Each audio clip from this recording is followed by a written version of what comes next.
All right, this is from Jackie. Jackie's awesome. She's a longtime supporter. She said, how do you guys talk to / help clients who aren't doing anything? I have a client that we've had many conversations about their workouts, why it's important to them, simplified their workout program and nutrition, follow up on conversations, and they still aren't going to the gym.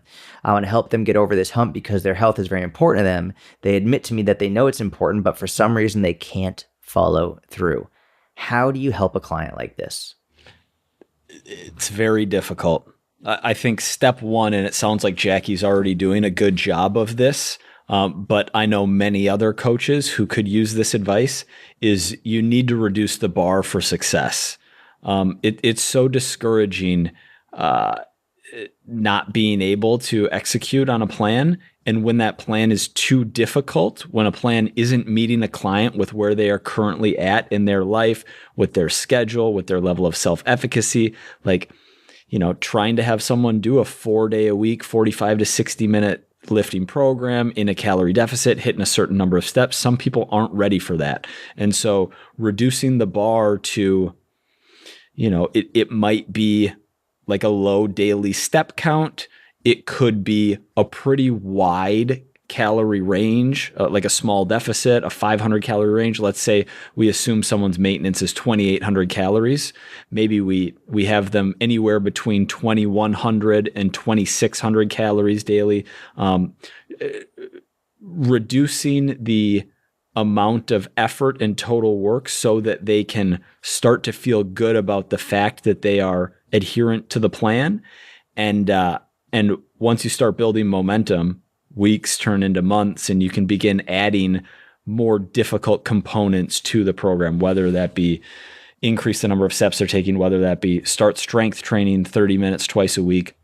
But that's a good step one for a lot of clients. Yeah, completely agree.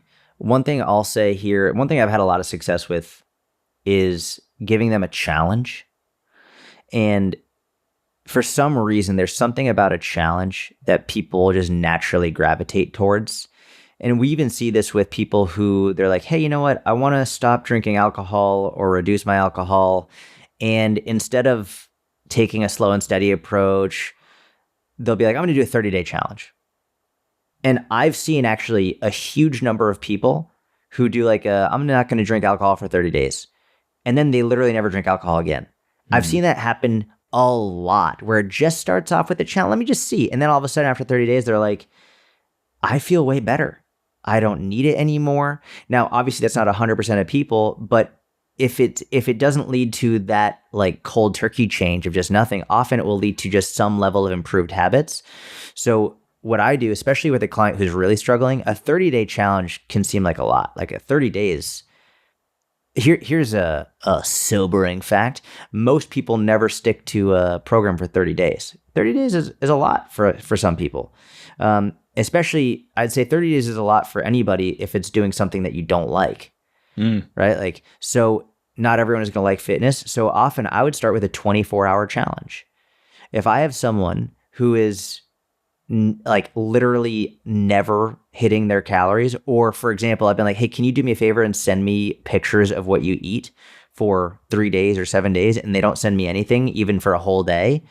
I'm just like, hey, let's do a 24-hour challenge, and nothing else changes. I'm like, for 24 hours, send me a picture of everything you eat. That's it. And now all of a sudden, because there's an end date and there's a timeline, they can see the light at the end of the tunnel and it's very brief, they do it. And all of a sudden now I have more information than I got over the last 6 fucking months. And so, or I could do all right, we're going to do a 72-hour steps challenge. For the next 3 days, you get 5,000 steps a day. That's it. Just for 3 days. And then all of a sudden they start being like, okay, you know what? It's only 3 days. And instead of sitting here on the couch for the next 2 hours, I'm going to just get up. I'm going to get some steps in because it's only 3 days. And now all of a sudden they say, oh, that's all I have to do. I just have to get the fuck up and move a little bit now they can start implementing that into their day-to-day life. The key here is not overwhelming them with, all right, it's not going to be a 30-day challenge, and it's also not going to be let's count your calories and your protein and your carbs and your fats and get your strength workouts in and get your cardio in and get your sleep and it's not everything. It's just one or two things at most for a brief period of time, the lowest hanging fruit that has the biggest impact on them, so they can start implementing those habits into their day-to-day life. These challenges I found have been wonderful for the people who really, really, really struggle just to do anything. I would give that a shot. Yeah, that's a great point. Challenges create excitement, which can really work.